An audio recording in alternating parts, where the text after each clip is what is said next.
Stomach Book's music has to be the definition of Halloween core, and I absolutely love it. Welcome back to A Morning Cup. My name is Koffee, and today that is what I will be talking about.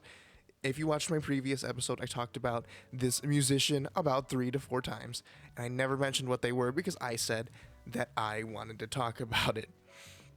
The community is just niche enough to not have a bunch of toxic, horrible people, and yet it's just popular enough to have enough people to generate these inside jokes and it's really funny things that you can see really in any Stomach Book TikTok comment section. Blah. And it's, I quote this shit all the time. Like, the image of the, like, person with their hands over their eyes and they're like, am I a Stomach Book addict? I say that shit all the time because I just, I would consider myself a part of the community. Granted, I haven't put anything out there or really talked much. I just really like consuming the content that is there. Another common one is the one about the fucking cheese pull. I'll put an image of that on the screen. There's also alternative images like the character from Goodnight Hypnopomp of her just saying don't sigh bow, which is heartwarming. It's very heartwarming. It warms my heart to see. Just like stupid shit like that. And there's also the stickers and everything. I just had to pause to look it up. It's the sticker that says embrace the existential dread with the character from the same album, like doing the rainbow thing with their hands that like SpongeBob does, except like, it's much more across and not from that 2/3 angle. In general, actually, this community is very, very creative. You'll see a lot of people opening up their sketchbooks and just showing all the art they've made of the characters, the pre-established characters in the like lore, I guess. Because every album has its own like set of characters along with certain songs, which I really like. Very, very interesting. In fact, I actually got so invested in this musician that I bought her merchandise, the white shirt with like the black and the 2 characters. One's like Zombie, and I'm so invested in this music, this genre that she has created, and it's technically hyperpop, but really it's on a whole different league. You have no idea, and it's just like the production value, even if you don't understand or appreciate the kind of music, you have to at least have a base level understanding and appreciation for the production and effort that went into the song itself. And because it's crazy, like this is stuff that I've never heard before anywhere, and you're gonna find this out, but I'm a hyperpop listener, breakcore. I listen to Fentanyl, I listen to freaking 100 Gex, and there's Stomach Book's adding onto that, but like Stomach Book's top tier, probably like my favorite musician of all time, recent obsession, hyperfixation, absolute insane shit. I think I'm a Stomach Book addict. Help. She only has like 3 albums out right now. All of those albums are absolutely amazing in their own right. I could probably list off a few of my own favorite songs. I'll probably ramble about them. From the first album, we have it's just called Stomach Book, by the way. That's what the first album's called. My favorite song's probably Greetings from Oblivion. We hope to see you soon. Great song. I think in an interview, Vivian, which is the person behind Stomach Book, said that was one of the first times they truly opened up in a song. And I can really tell that that's like the whole deal with the lyrics. I'll put a snippet of the lyrics in right now. One day you will die. Everything you write will be as pointless in death as it was when you were still alive. I think in general, the lyrics used there is it's deep, man. Like most of Vivian's lyrics are really deep, and I enjoy that a lot. It's interesting stuff that you re-listen to over and over again. You catch new bits and you start to like piece things together on your own, or you You know, you just look up the lyrics for yourself because you are so into the song. You're just like, I want to sing along. I'm that kind of person, at least. Sophomore Slump is also really, really good, which is the second album after the first. Playing Pretend, great song. Devil Nobody, also fucking amazing. Heartbeat is great. I love that song. That's one of those songs where I'm like yelling the lyrics and I start crying. A tear comes out of my eye.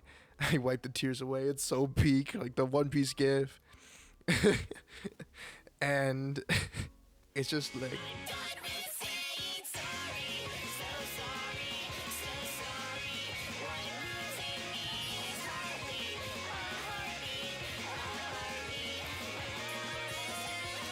it's just like, it's such a bop, dude. It's such a banger. Holy shit. And then December 10th, 2021, 11:57 p.m., which is the name of the song, kind of follows suit with the Greetings from Oblivion song, where it's another very deep song talking about Vivian's own emotions and like life experience and stuff. And I'm not going to get into like the specifics of that. I'm pretty sure it was discussing the passing of her mom, which obviously like that's going to be hard for most people out there. And it's really nice that people are able to put that kind of emotion in their music. It's important to put that in your music, actually. Otherwise, it's just like, you know, some soulless slop that you have no effort into or no emotion into, and you're just doing it for the bag. I really like listening to musicians where I can tell that this is their passion and they're putting their whole heart and soul into this kind of music and they're making their own thing. It's really interesting to see that. Not to mention, Sophomore Slump starts off with this song called Are You Waiting, which is a perfect introduction to the music. You know, like, it starts off with this guitar and it's very quiet, and then it like also circles around to the last song, or I guess the last song circles around to the first song with the lyrics, "We will watch her die like we always did." And it's just like, you know, it's heavy stuff. I love the amount of passion that was put into it. And also there's just like such interesting things that she puts into her songs. Like in the, I don't know what to call it really, but in the backing track, I guess, there's this like distorted version of her like screaming, "I don't want to waste away." And that shit's like, man, it hits. Like, that shit's like crack to me. You have no idea. It's the best music I've ever listened to in my life. And I'm like, it's peak. The writing is fire. The piano is crazy. Everything is just so perfect. Life has not been the same since I've discovered Stomach Book, and it's just been like a year in the making. And I remember, like, I DM'd one of my friends about Stomach Book, and they're like, "Man, it's okay. Like, this music's not for me." And I was like, "What? How? This is like gas. This is peak. How do you not get into this?" But, like, everyone they got a different kind of music, so it's like, it's fine. I'm not too offended. It's just like, yeah, this is my thing at this point. I love this. I don't know anyone in person who listens to the same thing. Dude, scrap what I said even earlier, dude. The entire album is gas. I'm just thinking about it. Like, Tragedy, great song too. They have just like some of the best lyrics, and lyrics you'll get no place else. I'm going in circles here. Like, I knew Tragedy was gonna be the most goated song I've ever listened to, when they start off the song by being like, "Look how stupid my guts look in your cavity." Like, it's just so fucking gas. How did she make it? How does she do it? I don't know how she does it. Stomach Book also eventually introduces a lot of rap elements, especially in the last album, Goodnight Hypnopomp. And I think that can really be seen in the song Bambi, which also, like, I'm just gonna keep saying it, great lyrics in that. Like, nobody else can cook up some shit like, I am a house that's haunted by your love, so make me hurt, baby, then I'll say I'm sorry. Like, that's so good. And Bambi has such great instrumentation too. And it's just like, it's ear candy. The entire song is ear candy. Like the guitar rhythms and the freaking drums and like the little bits and bobs she puts in the song. And like it sounds like dial-up phone, like with the beeps. And like the chorus is just "What merry way to run," and then like the backing track just like is yelling, "Look at me when I'm talking to you."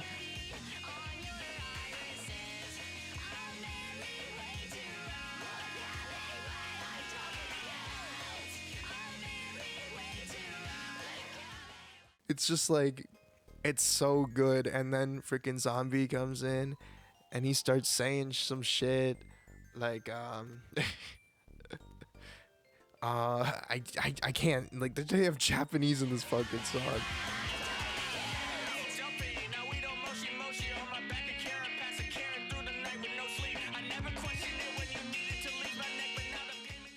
Like, I don't know Japanese. That definitely give Bambi a listen to. I feel like that's a good introductory song. But with that being said, Goodnight Hypnopomp in general, like, she just keeps topping herself with every album. I think there's no song in Goodnight Hypnopomp that I don't like at all. Like, it's just such a good album. You have no idea. So Goodnight Hypnopomp starts off with Fukaona Girl, which, if you don't know, obscure internet thing where this like girl's in this fucking chamber that is just like meant to kill her in the most gruesome and vile ways possible. And it's, you know, it's fetish content. It totally is fetish content because people are fucking sick like that. But the entire like deal with the song is, at least like in my opinion, it's, you know, she has lines like, "All my bones will be bound up in dresses," which is a representation of like how a lot of people will say to transgender people that they won't know your gender when you die and they'll think you're a male or a female based off of your bones. And she's rejecting that, saying her bones will be bound up in dresses. They will know that she's a woman, which I really like how she like reclaims that kind of identity for herself no matter what the people around her tell her. Which, you know, having media like that in general is very important. And having that self-confidence and, you know, being okay with who you are is amazing, needless to say. My Diorama's also really good. Again, I'll put the lyrics up on screen. I don't know if you've noticed, but I've been singing the lyrics this entire time. Every time they show up, I'm just replacing them with the actual song. With My Diorama, they're like, "A reason, no, I don't need a reason. My paper heart is bleeding. A bitterness repeating. It's like the most goated thing ever. It's ear candy. It is ear candy through and through. It's so like mesmerizing to listen to, and like the lyrics aren't like, they're repetitive in a way, and yet they're so unique and different every time that it just keeps me coming for more. I'm hungry. They do all these switch ups and it feels like I'm listening to a billion songs. It's like, you've gotta be listening to this, and it makes sense why the community is so supportive and upbeat and happy, and they have all these funny images, and they are so addicted to drawing all the characters from these albums. It's amazing to see a group of people come together over one person's music. Like, it's really important to me. I've said important like 3 times. It means a lot to me to see this side of the internet and this side of humanity in general, because it's just like, yeah, it makes me happy. I'm not gonna lie. Third song, Sick, Sick, Sick. Great song as well. Not as good as my Diorama or Fuko on a Girl, but this song's very addicting and catchy. You could definitely pick this one up and understand the vibe immediately. Paper Dolls got a music video about 3 months ago. It's completely in stop motion, paper craft kind of deal, which takes a lot of work, but I really like the music video. It's some of the best shit I've ever seen from a musician. There's also Bambi, like I talked about. Let You Down and Nothing Special. I just keep going. I could keep going throughout the entire album. The one thing I have to say is just go and listen to this shit. I'm telling you. It's like the craziest stuff I've ever listened to. And I'm going in loops. I'm repeating.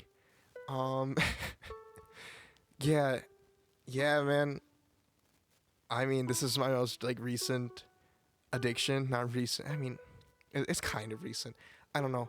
I love Stomach Book. Yeah. I'll see you guys next time.